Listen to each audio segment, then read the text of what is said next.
100mm, we gave it a street look, and I created that image because I saw some very nice examples in the past, and I think it'll add to the mix. Typically, you go to a car show and everybody's looking at the car itself, and no one until recent really thought about what to put on the car. Like I've seen a vintage 911 with a vintage surfboard on the car, and it looks perfect. And the car doesn't have to be immaculate, but it just looks perfect. So the Pinkback is a rendition, is a remix of the stuff that we've seen before. It adds to the character of the city as you drive the car in the city. It adds the character to the seaside when you drive that car and that bike to the seaside. You know, the same thing with the surfboard. A little bit of variety can't be bad.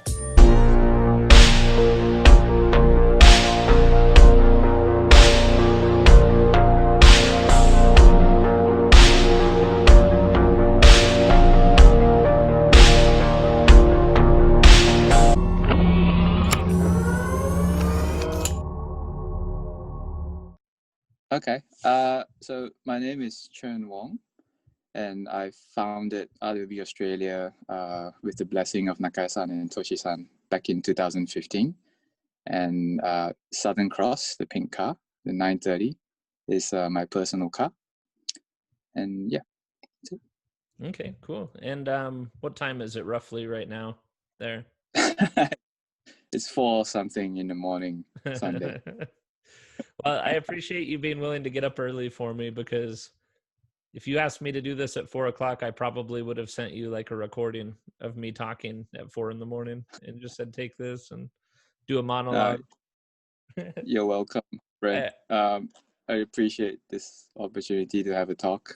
It's been a long time since I gave any interviews.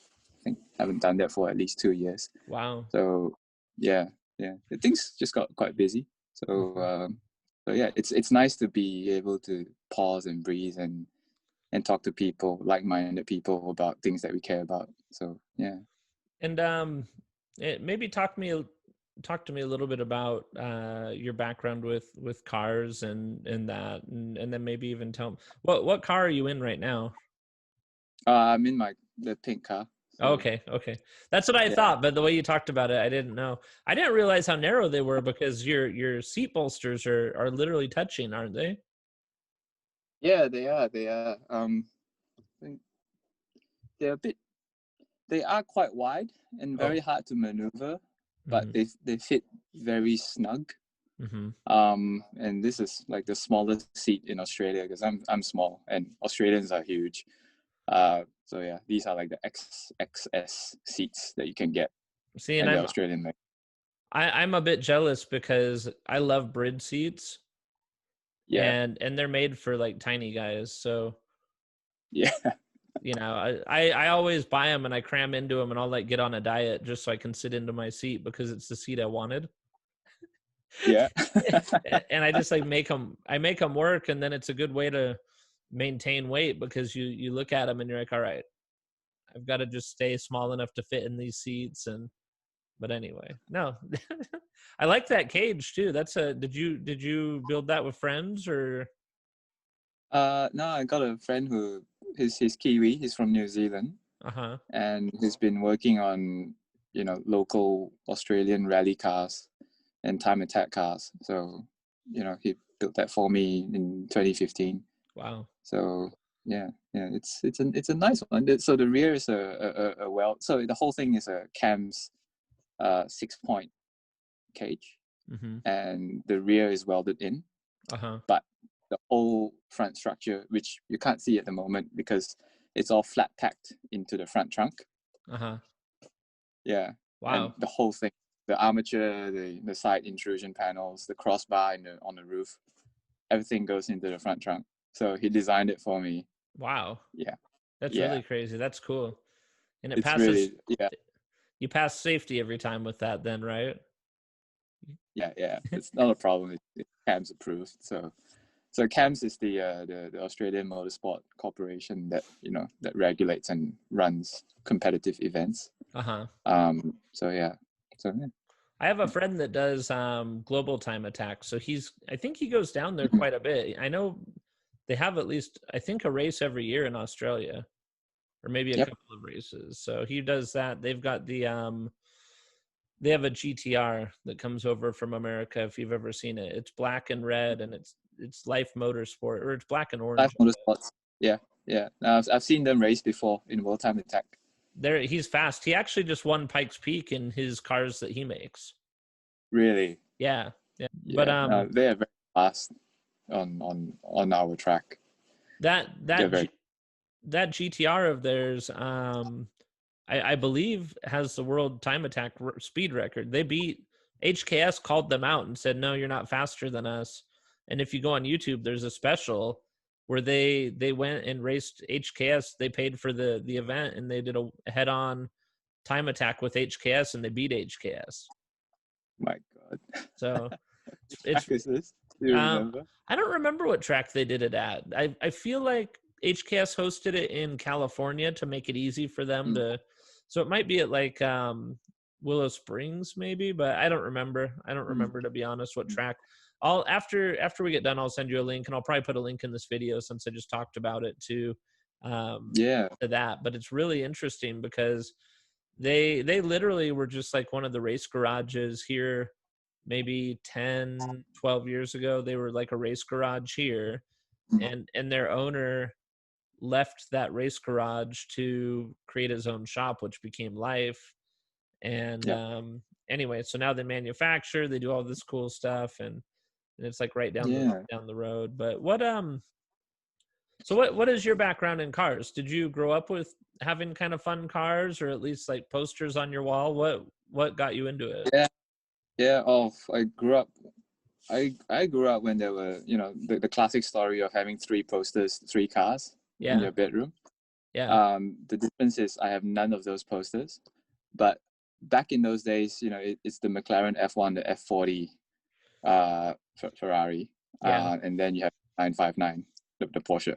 Oh, just all the supercars of their time, right?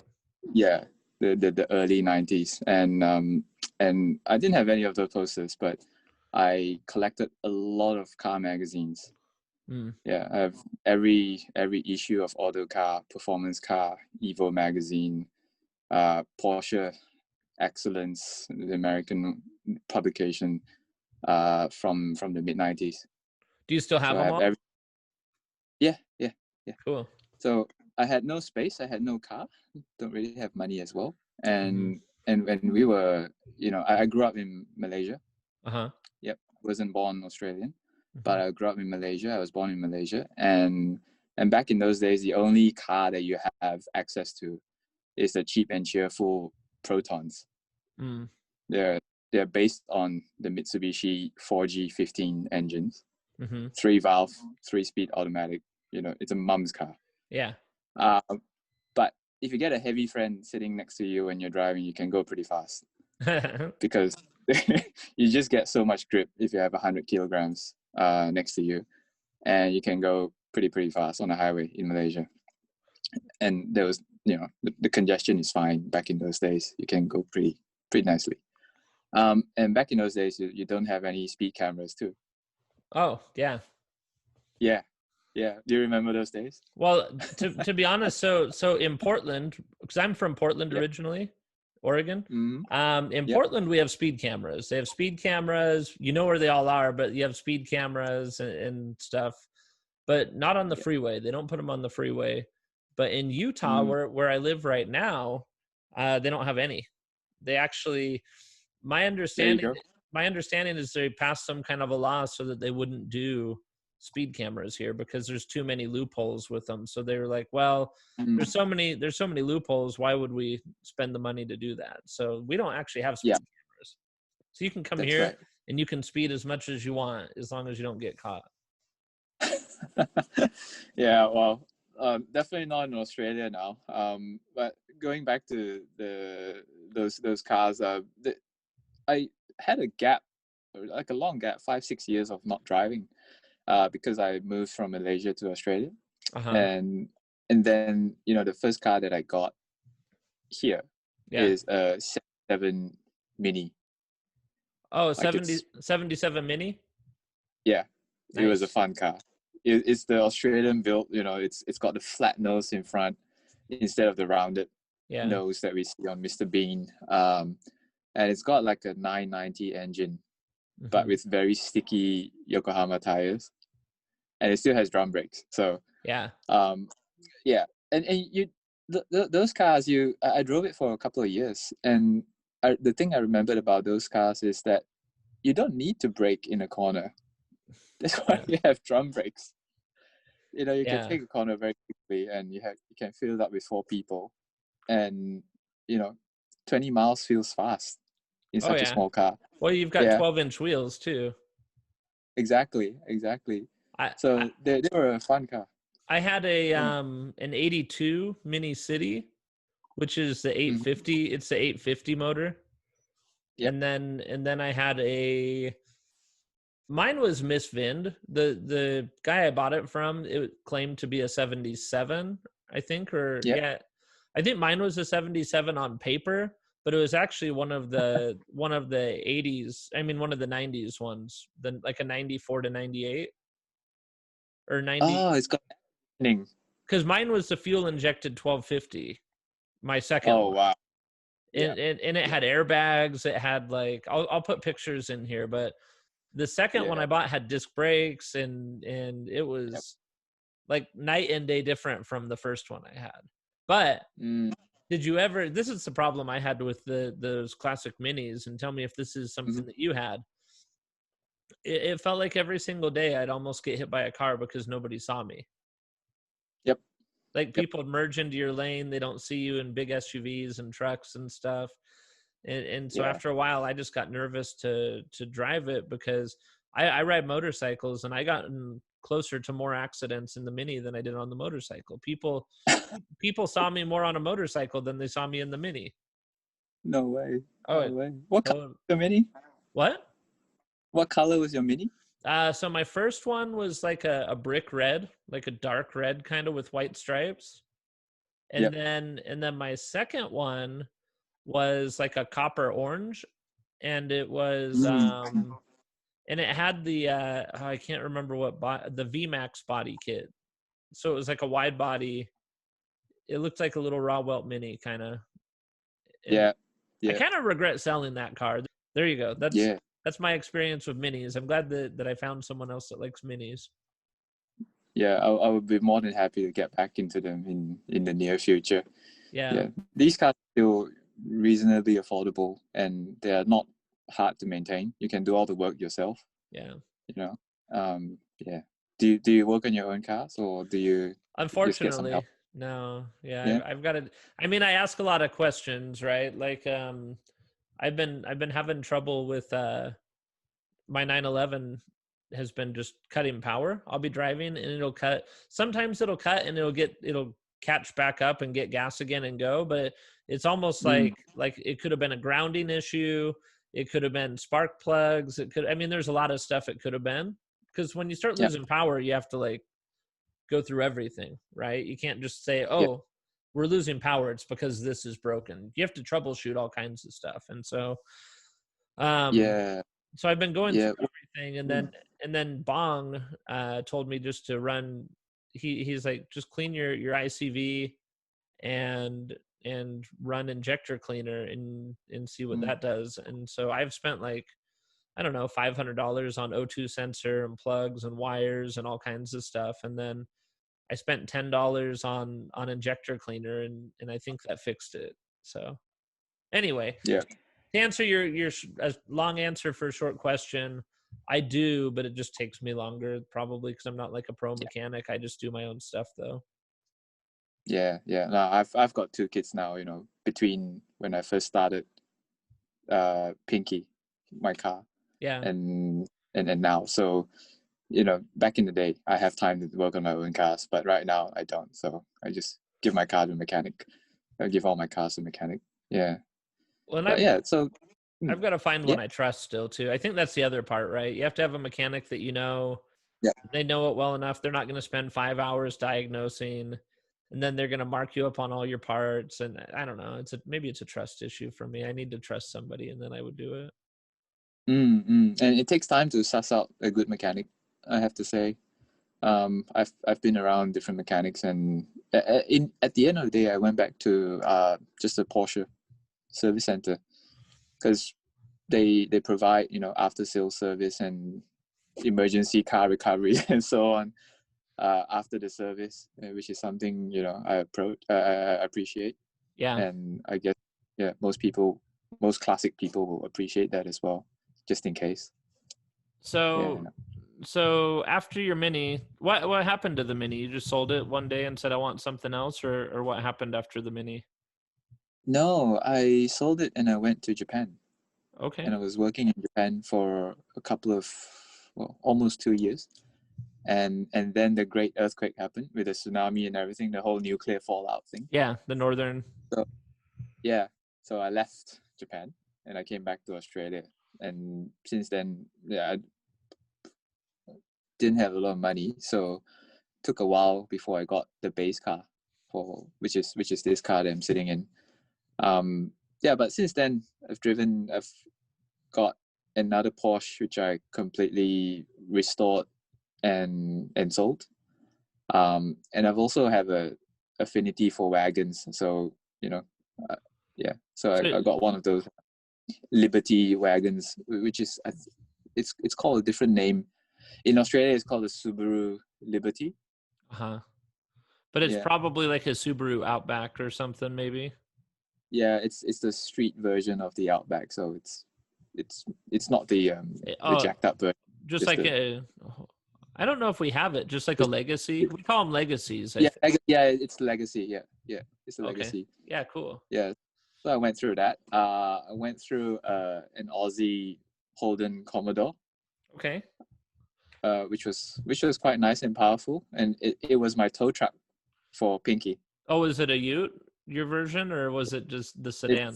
It's the wagon. Okay, cool. Yeah, those were nice cars. Drinks petrol, and yeah. So since then I've sold it, and this is the only car that I have right now, because I live in a city, not much space. And yeah, so I've just drive this car around everywhere I go now. If I need to use a car, and I just have another Japanese wagon. It's just a daily pick up drop off kids kind of car. Is this car street legal then? There's no problems, or do you get worried about getting pulled over for stuff there? I've been pulled over many times, but no problem. Yeah, no problem. Some places are very strict on modifications, and some places are not. So some places you can't have cages, and some places you can't be low, and there's all kinds of stuff. But you never know. Yeah.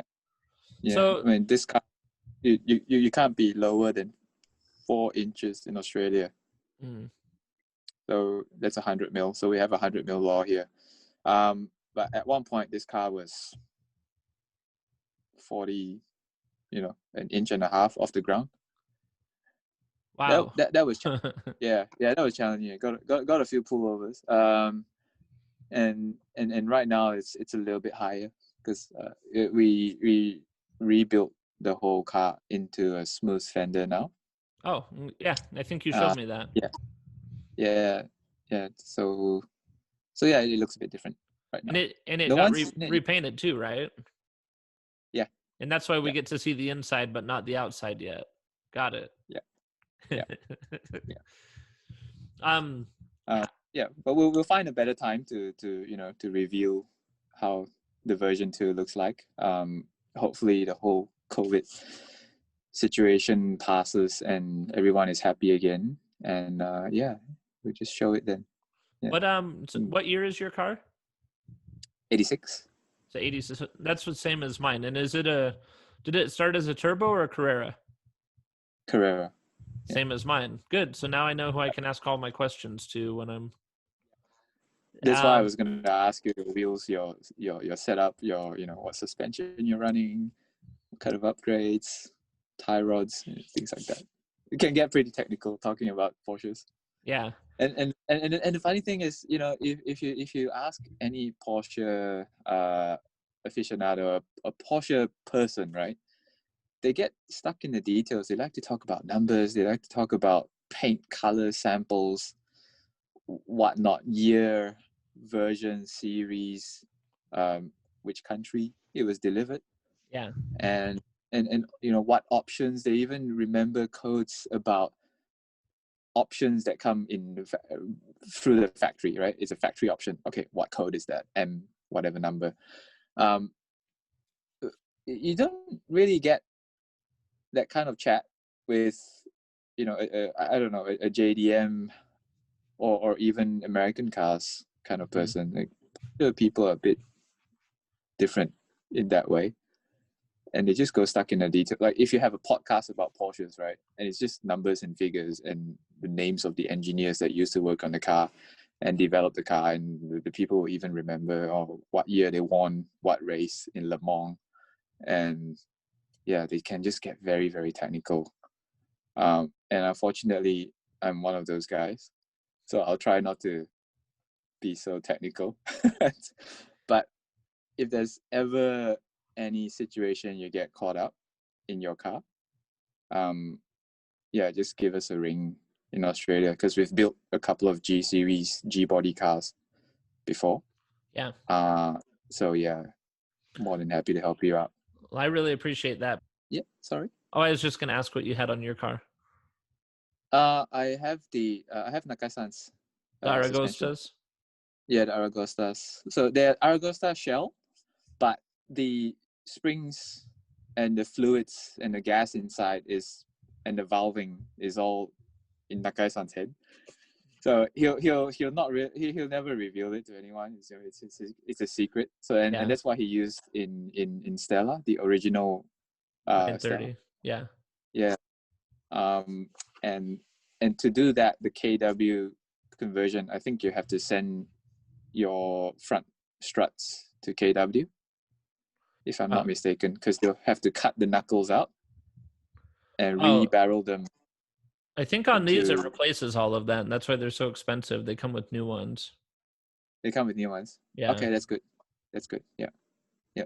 Because the ones that Nakai-san did for me, I had to get an extra pair of those struts, cut the knuckles and the barrels out, clean it, send it to Japan.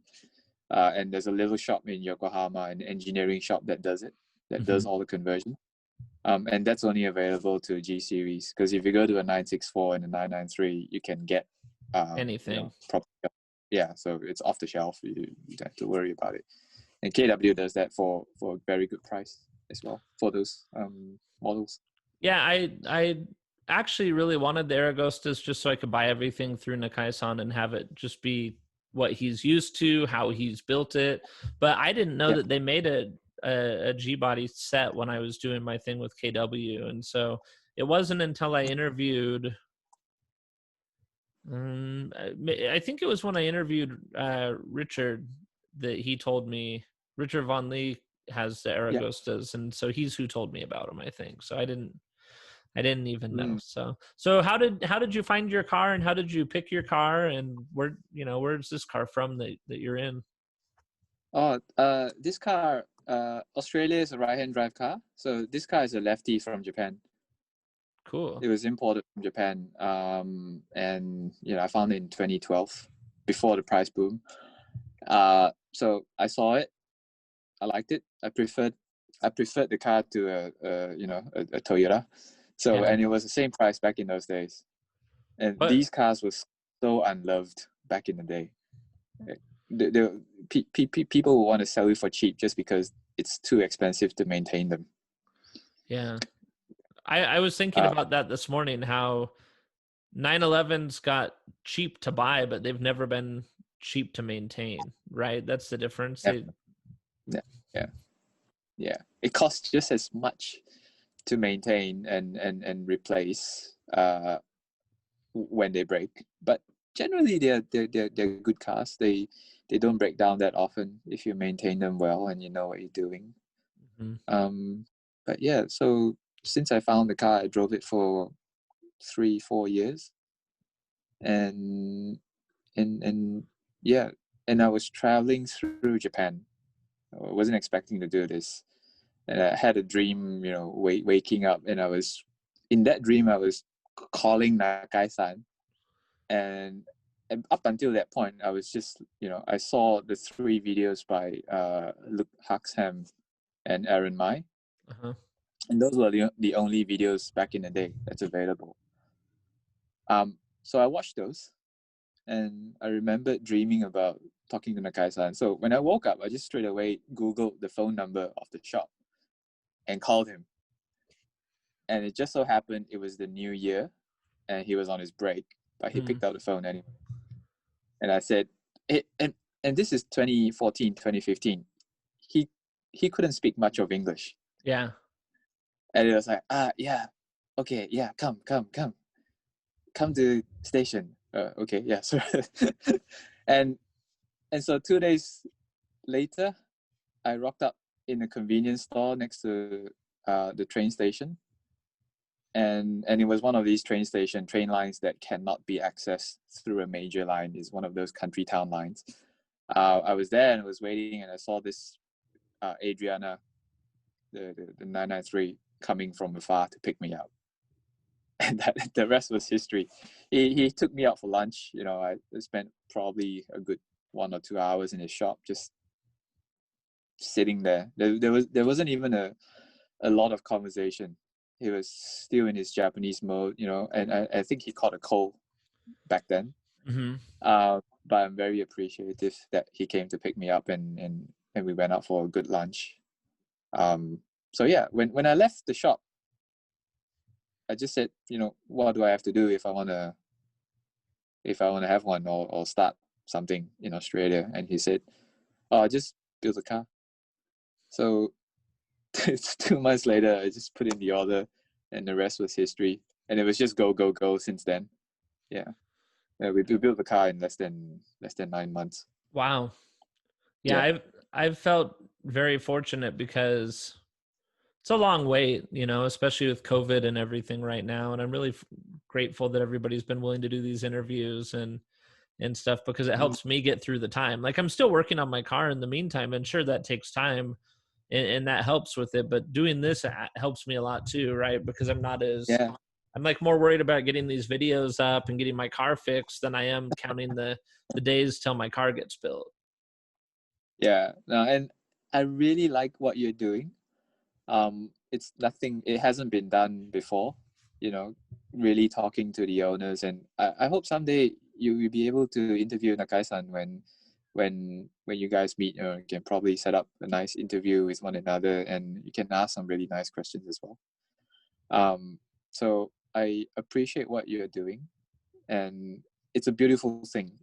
As time goes on, you're gonna get more chronicles, right? You're gonna get stories from people, having all kinds of stories about them and their cars and how they built the cars, who helped them.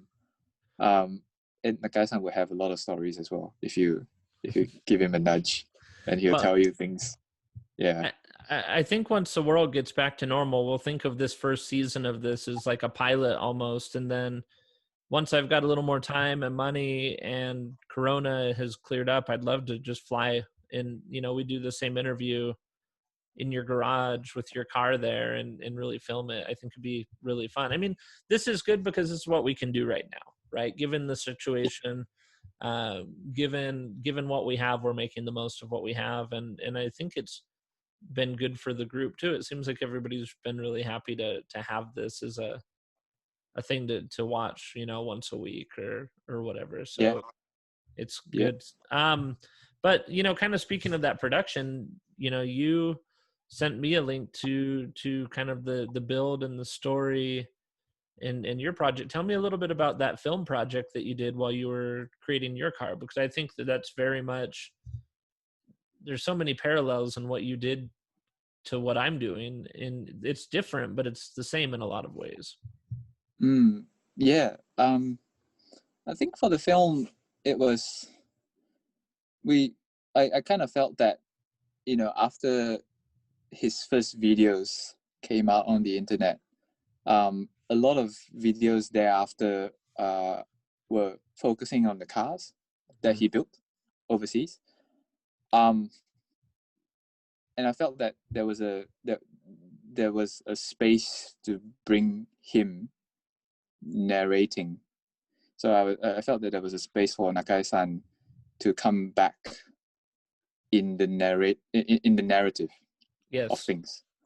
And so when we asked him questions and when we interviewed him and when we interact with him, we tried to capture his narrative. So the things that he explained, the things that he tried to introduce, and the things that he's trying to remind people of what RWB is about. So, you know, in the middle of the film, there was a section where he was speaking in the dark with a cigarette in his hand, and he was talking about his race cars. You know, he was building his race cars to race and nothing else, right? And that's what these cars are for. So they have a dual purpose. You know, you can drive them to the shops if you like, but they can also be driven straight to the track and driven home. You can't find any other car that can do that, really, realistically. So this is what it's all about. And in Japan, you kind of remix. You get all kinds of cultures and subcultures and very niche markets for things. Mm-hmm. RWB is one of them.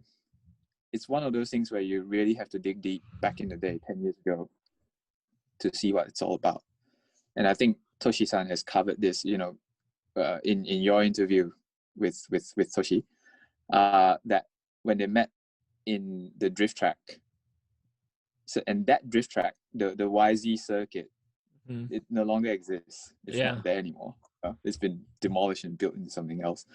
But back in those days, people recognize him from the AE86 days. Yeah. And when he went into Porsche, there was a huge, you know, people raised their eyebrows. Like, what are you doing with a short wheelbase car and, you know, rear engine pendulum and so on? But he managed to get it to work.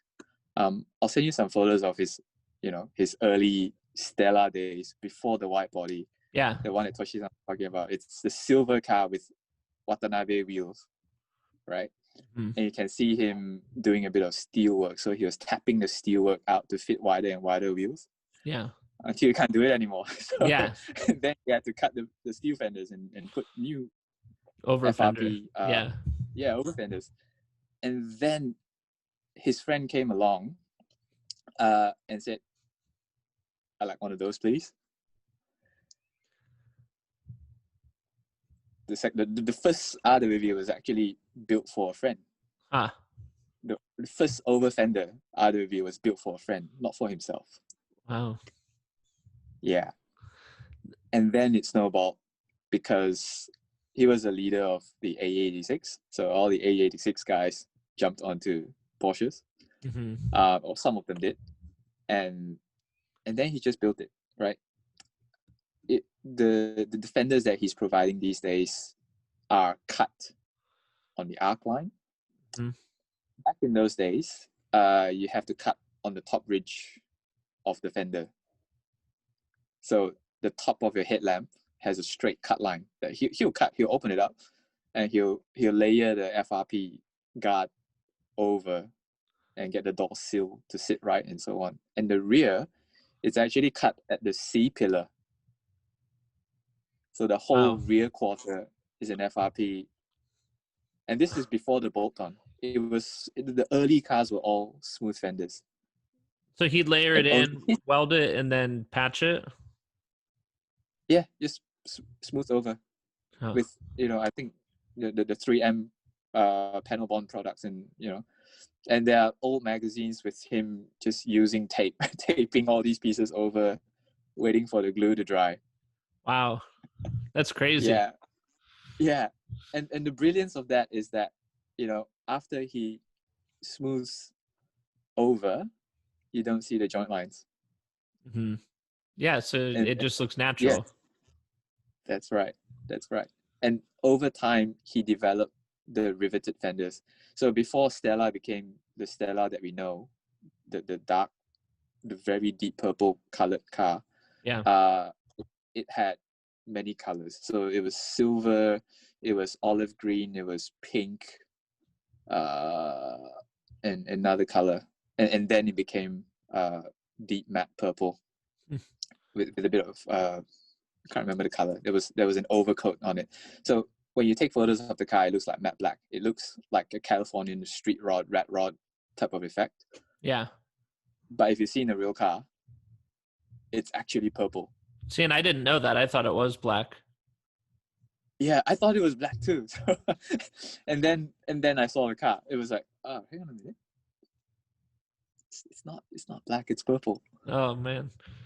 Yeah, and the guy who paints, the guy Nojima-san who painted the car painted the same color on his AE86. Oh, and that's why his A86 looks black. That's right.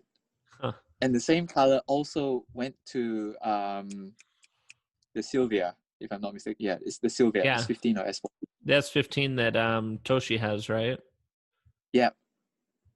So there are only three or four cars in that color, and everybody thinks it's matte black, but it's not. It's deep purple. That's interesting. I had no idea. What color was your car before pink? It was black. Black. That's the one thing I wish maybe I would have held out for, is a black car instead of a red one. Yeah. Just because black is the best color to paint on top of or wrap or anything. If you want to do any other color on top, black is the best color to start with. Yeah. Oh, my car is from Japan, so it was pretty much butchered. When we took the paint off, when we took the black off, we found yellow, orange, no, yellow, green, red, black, and primer. I don't know. It's really interesting. Your car is really interesting to me, and it's turned out really nice. You know, it's unique. The livery's been really good. It's not just a pink car or whatever color you're going to be next. It's, you know, it's easy to tell your car when you see it. You don't mix it in. Where there are a lot of, I think there are a lot of cars, like when you see Stella, you know Stella's Stella, right? But there are quite a few now that there's getting to be more and more raw welt cars, especially because people are doing a lot of like mint green and blue colors, Miami blue and voodoo blue and stuff. It's really easy to confuse them. There's a lot of the cars that when I see them, I have to like really look at the details to figure out whose car it is. Yeah, and that's part of the fun. Yeah. That's part of the fun. Yeah. Your car, when I see it, and I don't know about the new color, but your car, at least now when I see it, I know it's yours. Like there's no pink. The new color is still pink. Okay, good. Yeah, it's a different shade of pink. Okay. And yeah, you can't see it on the photos. Again, you have to see it in real life and compare it to your memory. Then you tell the difference. Yeah. So your video that you made, and I'm sorry to jump back and forth, where can people find that video? Is it, you said it's out on 1080p Blu-ray right now? Somebody could go on like Amazon and buy it, or where could you get it from? It's on the RWB Australia web shop.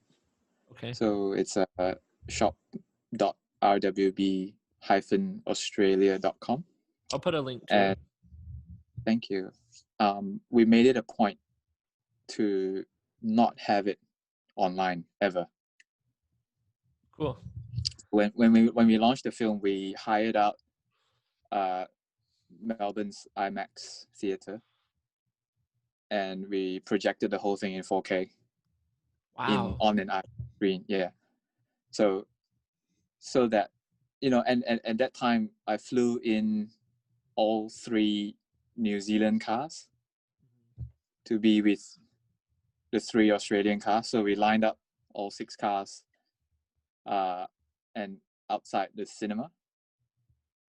And we just, you know, we sold tickets so that we can afford and we can import these cars in, and to fly Nakai-san in. And yeah, we want to give them an experience. You know, we want to give people an experience instead of something that you watch on YouTube. It's something that you make an event of, right? You bring your kids. Like up until today, I still get emails from time to time like, hey, I was at your film launch back in 2017, and that was the experience that I don't think I'm ever gonna get that again. So since then, we've been keeping this film just in a cinema format. So whenever we have a build in a new state, I'll show that in the cinema. Like we did that in Western Australia. There was a film launch there. And Melbourne is the home ground. So we had our film launch here. And we kind of felt that, you want to watch something together and share it with friends. So you get yourself a Blu-ray instead of sharing a link. Yeah. Yeah, you can see it you can watch it in the living room, right, with a couple of mates and talk cars and things like that. And so yeah, we will never, and I've promised to all the people who came and supported the film that this film will never be online, with the exception, I send it for magazine critics and film critics and so on and reviews. But that's it. I also send them the Blu-ray. That's really cool. So, that's a great way to do that. Yeah. And we will never put it on mainstream media. That's, no Netflix, no Amazon, nothing. And that's how we want to share things. Yeah. Right. Despite COVID, despite whatever we have in the world, we have to find time to do it. And so, yeah. So that's kind of our position on this. That's really cool. Do you know the guy with the red? I'm sure you do, the red Targa down there. Yeah. Is the one with the surfboard? Yeah. Is that car the same owner that built it still? Actually, I don't know. Probably is. Yeah. Probably is. They own a workshop, so I'm pretty sure it's still their car. That one's backdated, right? It's a backdate with the RS style backdate front end. Yes, that's correct. Yeah, and the RS rear lights as well, the disc ones. Yeah. That one, I believe, is the only Guards Red Targa besides mine. I don't think there's one other Guards Red Targa. Not in Guards Red, yeah, you're right. There's another red in Thailand, but that's not Guards Red. And it's a 9642, yeah. Yeah, I didn't realize the Targas, there's not very many. No. Yeah, I think you're onto something there. Yeah, I think there's only a couple. I think, because I interviewed Sid, and I think Sid told me he thinks there's only like maybe 10 to 15 on the planet that are Targas. RWB? Yeah. Sid was saying there's only like 10 or 15 RWB Targas, period. Oh, right. And I didn't realize you have two there. Mm-hmm. We have another one that's in the Irish green. Mm-hmm. And that's Chloe. Very nice car, that one. Yeah, I'll send you some photos. Yeah, send me all the photos that you can. And I know I'm running out of time here. I ran out of time 6 minutes ago, but no, it's funny because I feel like, especially as somebody who goes back as far as you do into this, I could probably talk to you all day and create like a mini series just with you. But I have to, it's that's the fun of these. There's still more for the next time when I come to Australia. We'll have a lot to talk about still. Because I need to learn about, maybe when you release version 2, once you make that official, we'll do another one. I'd love to learn more about you on track and kind of more about Australia and kind of the scene down there. I've got a lot more questions still, and I know that that's my fault for using our time poorly sometimes is that, or maybe we just run out of time because we get comfortable and start to learn. But I've really appreciated you taking the time to do this, especially early in the morning. I know you've got a family and a life, and you stay very busy, so this has been really nice. I really appreciate you taking the time. Yeah, no, thank you for some very nice and thoughtful questions. It's just a good reminder of why we do what we do. Yeah. Sometimes you get caught up and you forget what's your reason for not just the existence, but also why you go through the slug every day. And it's because you want to enjoy something. There's the other side of the rainbow that you want to see. And that's why we all work hard, and we wake up and we ask people the right questions. yeah, and it's I feel very lucky to know you, and I feel very lucky to be helped by all these people in Japan with the build, and all these people in Australia who's helped me with the car, like the guy who did my cage, and it's a very profound experience. Mhm. And when you see other people's point of view on what RWB should be, because my point of view is just my point of view, right? RWB is this and this, but it's our owner's interpretation of what Nakai-san and the people in Japan have done, right? And Yeah. so we just do our best and have an interpretation of what we think is suitable and appropriate, and that's why he calls it the rough welt. It's your interpretation, it's your opinion. Although there are some rules to live by, right? But it's still your interpretation. It's something that you call it your own. And in Japanese, when you pronounce rough, the R and the L is always reversed. I think you might have noticed that in all the anime and things like that. So the R and the L is always reversed. And if you pronounce rough world, it's actually love world, Yeah. right? Yeah. What the world needs is rough, but Rough. what the world needs is also love. Yeah. And that's why there's a switch in the play of words right there. Yeah, so it's food for thought. Yeah, I never knew that. I mean, I don't speak Japanese. I lived in Japan as a kid, and so I know some of the pronunciation and some of the rules like that, but I've never even once thought of that. And now that you say that, it makes a lot of sense. So Mm-hmm. it's really interesting. Oh, it's cool. Yeah, and that's Well, how his brain works. Have a bit of smoke and dream about things. yeah, I think it's really nice to have kind of those minds, right? And that's what's interesting, because you look at like Rocket Bunny and Rocket Bunny and all the Pandem stuff and Liberty Walk, and they're special. They're still cool cars. They still have really creative geniuses behind them.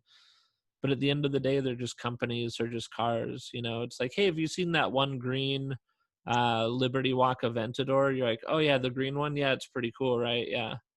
But when you talk about the rauh welt, it's like, hey, have you seen have you seen Tiffany, or have you seen Pandora One, or have you seen, and Pinky, have you seen, and you go through them, and it's like the car has a story and a character and a driver, and like, I'm sure that even part of that, if you were to ever sell your car, part of that history and character lives on in your car. It doesn't matter who has the car. It's always going to have so it's kind of a fairy tale. These are like fairy tale characters. These are like the knights and the samurai and